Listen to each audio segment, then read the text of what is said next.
Hey guys, MooJK here with another Dungeon Hunter Champions video, and I think for the first time since launch we have a new unit family, which is called Pirate, of course. This is the water one, who is a fighter, and this is the nature one, who is a marksman. So I think the water one is definitely the most exciting one because it's free, and it's also the 5v5 unit that we can use. So the abilities are pretty definitely conducive to 5v5, I think. So Cutlass Slash is just kind of a regular attack, but if it's preceded by all aboard, this ability down here, it turns into an uppercut which can knock the primary target away. You can imagine some good uses for that, like knocking them into a tower or even just knocking them away and try to make a run for it. But it also damages nearby enemies, so it's a little bit of an AoE as well, and deals bonus crit damage. The concussive shot is basically a stun, a ranged stun attack. And all aboard is kind of an AoE as well, where he hits enemies in front of him, and it also raises crit for nearby allies, so kind of a support as well. And this is what makes Cutlass Slash turn into an uppercut. And then finally we have his ultimate, which is Drop Anchor, and I've seen this in 5v5 because they kind of had some bots running around playing this character, and it drops this huge anchor, and it's an AoE, and it also ties you kind of like to that location. So you know, if you're trying to make a run for it, if you're in a big group fight and you don't think you can win and you try to run, he can drop this anchor on you and you can't go anywhere. So it's really cool. Looks really fun to use. I can't wait to try it out. It ignores a portion of the defense, so you know, it does some critical damage and everything, possibly, but it's just a really cool move, and I remember it was very annoying to deal with. And his synergy trait is actually really good. It increases attack of all ally champions by 25%. So if you don't have anything that's kind of like a good universal synergy trait, you know, maybe there's other units that have like element specific ones, but you have a mixed team, this could be a nice default option for you. I probably would prefer like Water Timekeeper for my own party, but this is a decent option for DPS teams. So that's the water one. The nature one is a little bit different, of course. So his primary attack is actually a pistol shot. Yeah, I mean, it sounds like he's ranged completely versus like the other one who focused more on his cutlass. So it's very interesting because in the picture he's holding both. But yeah, this one he seems to use his pistol more. The second, his main first ability, I should say, is well-placed shot. This does ongoing damage, so this is actually another ongoing damage unit that you can possibly bring to Elder Drake 10 or something like that, and he's a good element for that. Pretty cool stuff, but you do have to have a critical hit to do that, so maybe not super reliable, but you know, could be an option for some of you guys, especially if you get his crit rate up really high. You can almost like guarantee that. Mark of the Pirate is lowers defense of all enemies under the flag and raises attack of all allies. So this is like a cool, like, I mean, I guess he plants a flag where he's fighting, but this is obviously going to raise your DPS by a lot because he's buffing you and debuffing at the same time. And then Bombardment, this is his ultimate for this nature pirate.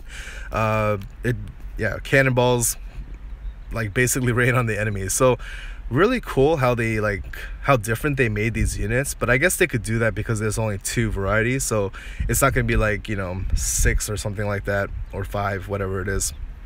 Same synergy trait as well. This one's not free, so you do have to pull it though. So let's go ahead and talk about the event going on right now. So the Jolly Roger event is really cool because all you have to do is basically spend gold. And I'm going to do that anyway because upgrading gear costs a lot. So I don't see any problems getting all the way up to 2.1 million.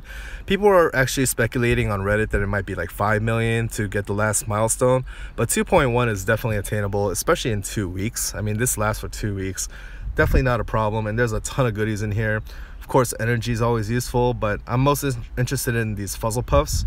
So like this 3-star level 31 can easily be converted to a 4-star fodder, which is very kind of annoying to get usually. Same thing here at 350k. 700k you get a 4-star Fuzzle Puff level 40. So this one converts to a 5-star fodder, which is what you need to promote any unit to 6 stars, which is really painful to do. So this is going to speed things up for sure. And then of course at 1 million you do get that free water pirate, and then 2.1 million you get that legendary disc. So really cool events.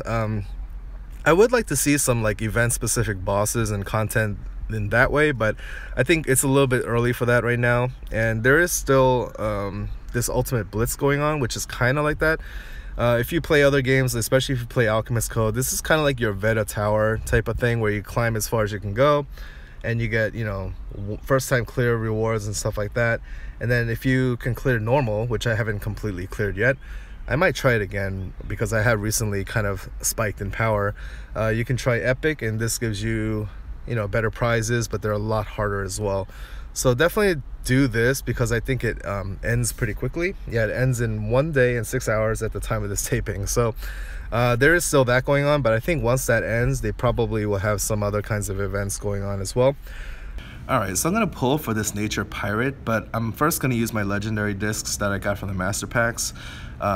What's worth noting here is that he is a base 4-star or Nat 4, and the rate supposedly for this particular banner is 8%, but I don't know if that's boosted or not for this event unit, but we'll see. Anyway, we're going to go ahead and do the legendary discs and see what we can get. I think it's only like a 6.5% chance to get a Nat 5, so most likely we're just going to get Nat 4s here. Well, yep, Nat 4. Okay, Fire Astromancer. Not really sure what to do with that. Alright. Here's my next one, probably another Nat 4. Yellow light, please. Oh, nope. Nature Naga, interesting. Does he even have, what does he have? Okay, he has a debuff transferring. That's interesting. This seems pretty bad. Shield, lowers attack, mark. Okay, so instead of stripping, he does lowering attack and marks, which is not bad, and then the shield. So if I didn't have the Dark Naga, I'd probably use him. At least for Elder Drake 10, but I'm not going to use him because I do have the Dark Naga. So yeah, that was kind of a dud, but you know, no biggie. Alright, so let's do this. I don't know, maybe I'll just go ahead and summon all 10 times that I can, but hopefully it's easier to get the Nat 4 versus like a Nat 5 Blade Master or something like that, which I was able to get. So let's see what the rates look like. Not that we'll be able to tell from such a small sample size. Alright, so we got Nat 3. Okay, this is probably just fodder because I already have them built up. Alright, 9 more to go. Nat 3 again. Again, I don't really mind all these because I've run out of like 3-star fodder, so I've been like farming like a madman.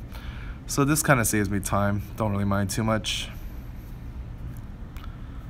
Yep, more fodder.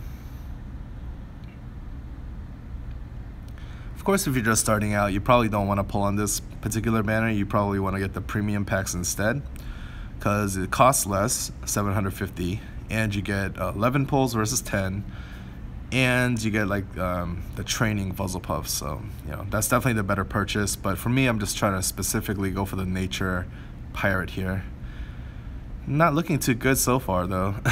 I don't have a single 4-star coming yet from this banner. Just a whole bunch of fodder. Yeah, I mean, I can't complain. I got 2 Blade Masters off of this for like a total of like 7 or 8 summons last banner, so I guess now it's my time to go cold. But yeah, if you try to look up the rates for this particular one with the 4-star exclusive, they don't really specify unless it's just the regular 4-star rate, which is 8%. Yeah, fodder. Actually, maybe I should keep one of these because she's pretty good in 5v5, and I probably don't have any more of her left. So yeah, I'll keep one of those. Okay, Candy Munchkin. Probably gonna feed her to my water, Candy Munchkin, for the extra skill up. And this is the last summon. Kinda sad. No Nature Pirate for me, probably. Yep. No luck.